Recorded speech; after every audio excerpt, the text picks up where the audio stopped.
ছড়াচ্ছ? এগুলো কলমি শাকের দানা। কলমি শাকের দানা ছড়িয়ে আবার একটু কুপিয়ে দিতে হবে। কুপিয়ে দিলে এ গাছ একদম সব ভরে যাবে।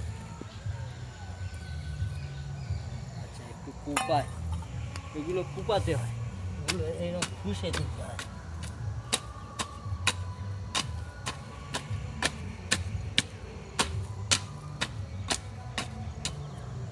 খুশে দিলে এটা মাটির তলায় চলে যাচ্ছে। মাটির তলায় গেলে গাছটা বেরিয়ে পড়বে, নরম পাবে।